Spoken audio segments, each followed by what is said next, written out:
Hello, welcome back to Buckle Up. My name is Rob Wilson and today I am in Mallorca, as you can see behind me, with the new Skoda Elroq. So let's find out if it's any good.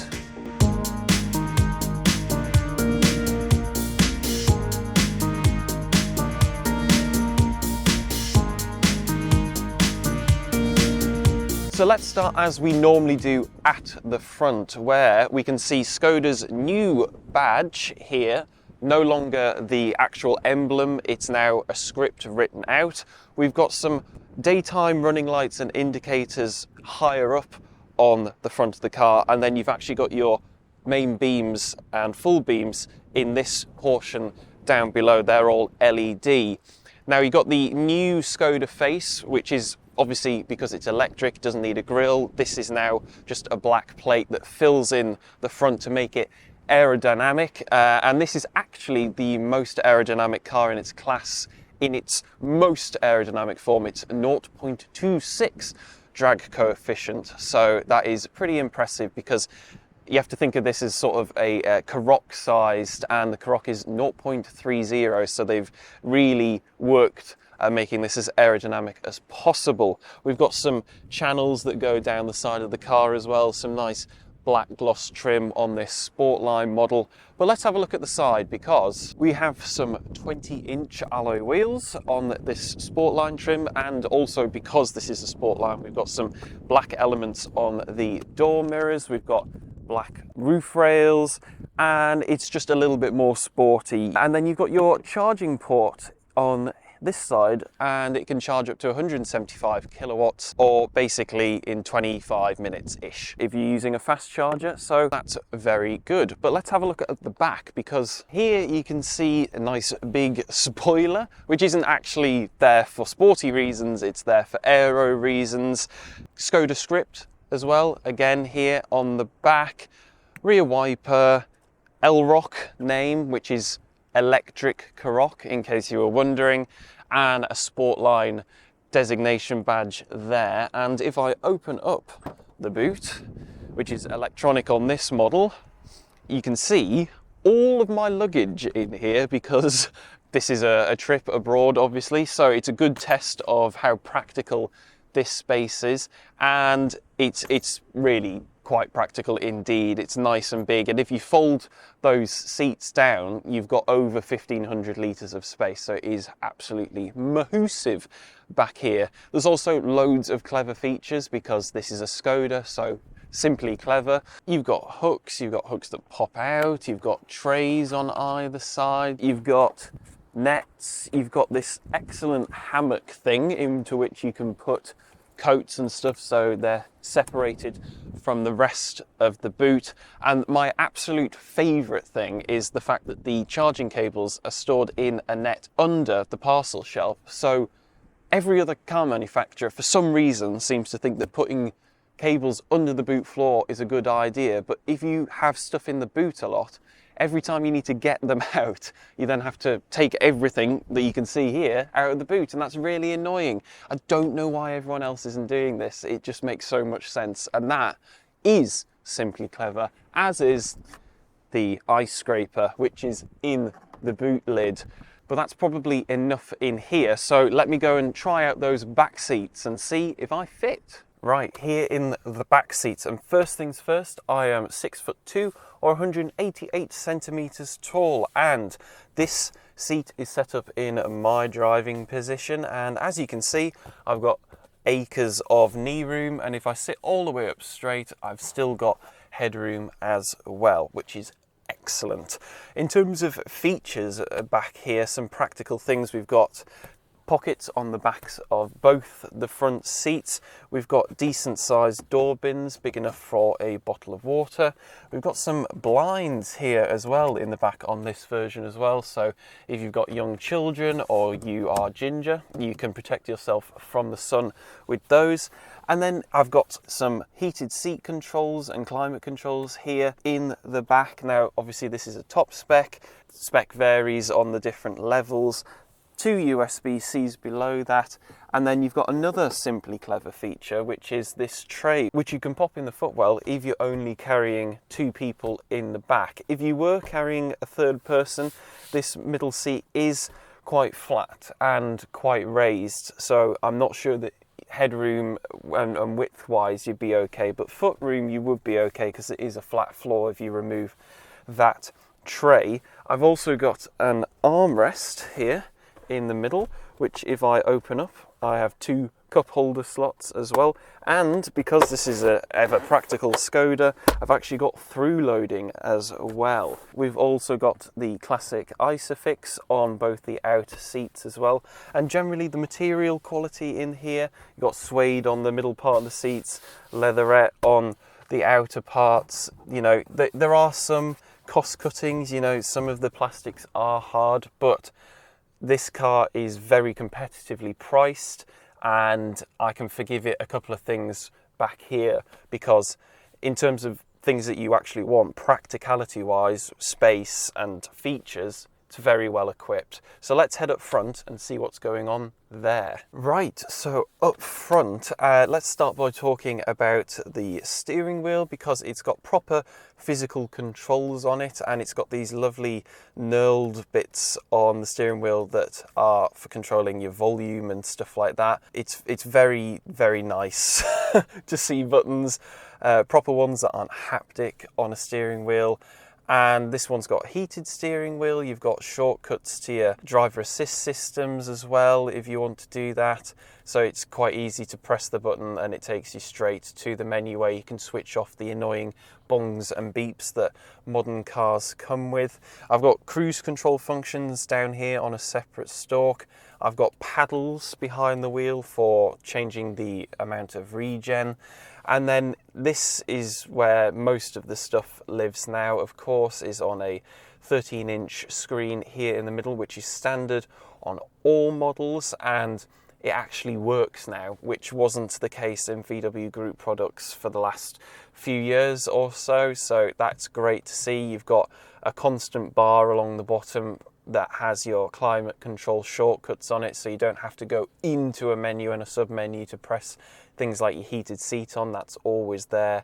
And this bar along the bottom is actually for your volume, so you can just scroll your finger up and down. You do have a couple of physical toggle switches as well for shortcuts to the climate, the driving modes, park assist and that sort of stuff, as well as your front demister and rear heated screen.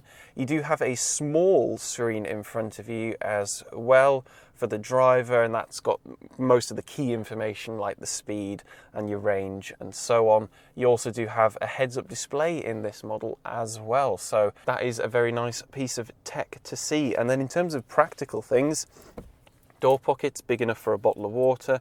You've got two slots here for them as well in the center. You've got a big sort of cubby down there where you can pop your phone, and then two more USB-Cs for connecting up to stuff. You've got a tray down here. You've got your drive selector, which is on this controller here, and then if I lift up the armrest, you'll find another storage bin, and you can move things around in there as well, and you get a screen cleaner as well, another simply clever feature.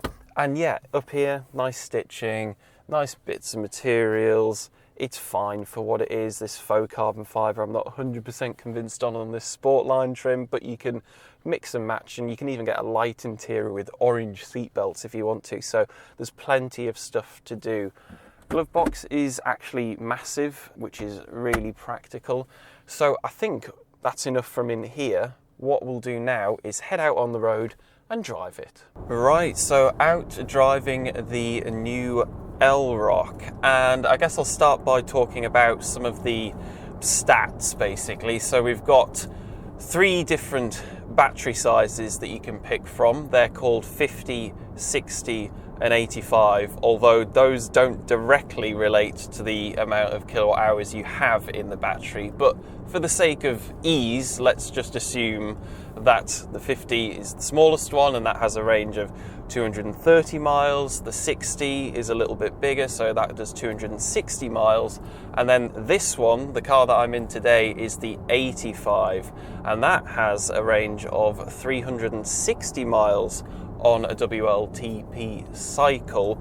Now, we are in Mallorca today, so the weather is pretty pleasant, and we drove a car quickly yesterday, and that seemed to be indicating that it would do about 315, 320 miles on a full charge. So it's not doing what the WLTP figures suggest, but it's over 300 miles, and in my book, that's pretty good. Now, the lower battery specs, we haven't had a chance to drive, but they are a little bit slower than this one. So they have 170 horsepower in the base car, 204 in the 60, and in this top spec car we've got 286 PS, which means we can go from 0 to 60 in 6.6 seconds, which is pretty sprightly.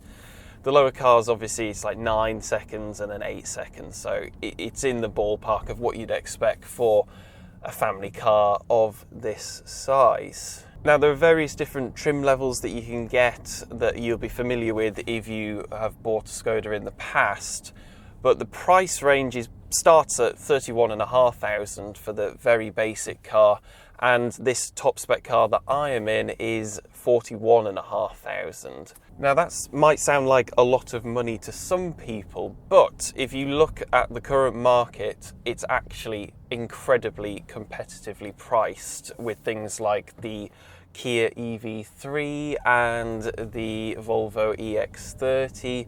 Those sort of cars are actually a little bit more expensive than this, and this has got loads of equipment as standard. You've got your reversing camera, you've got all of the driver assistance stuff, and yes, you do have to go into the screen to turn the speed bongs and your lane assist off, but there is a shortcut button on the screen that you can just tap, and then it takes you straight to that menu. So not too bad in the grand scheme of things. There are definitely manufacturers that make it a lot more complicated than that, so well done, Skoda. In terms of how it drives, we're on Spanish roads, so they're quite smooth, but ride quality is really comfortable. It's really damped quite nicely. It's not wallowy or floating about. It just deals with the bumps and undulations in the road really well.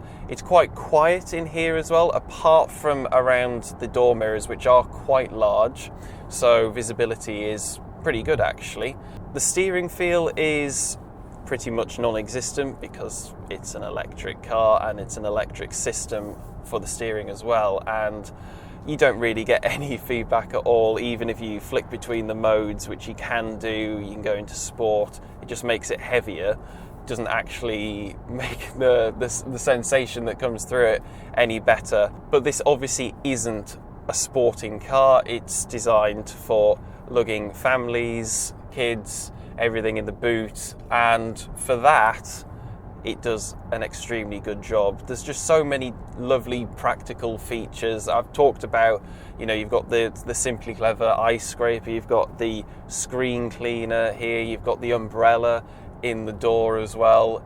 There's just little things that just are going to make your life a lot easier if you own this car. With my sensible hat on, it's pretty difficult to think of many things that I don't really like about this car.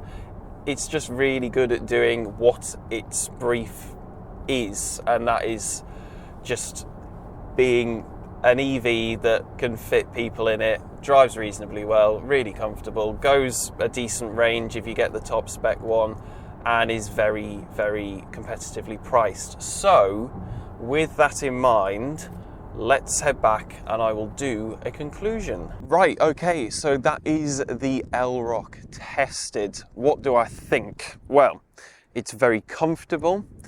It's got loads of practical features. It's priced incredibly competitively. It's, you know, if you're looking at an EV3 or an EX30 or something like that, you need to seriously consider this, because it's very difficult to come up with things that aren't brilliant about this car. They've nailed it, Skoda. It's a big thumbs up from Buckle Up on this one. But thank you very much for watching. If you've enjoyed the video, make sure to give it a like. Comment down below, let me know your thoughts on the new Elroq. But most importantly, please do subscribe to the Buckle Up YouTube channel and ding the notification bell so you never miss one of our uploads. If you want to support what we do, you can check out the description where you can find all our social media links, so give us a follow there. You can become a channel member, or you can buy some of our merch. So thank you again for watching, and I will see you next time. Goodbye.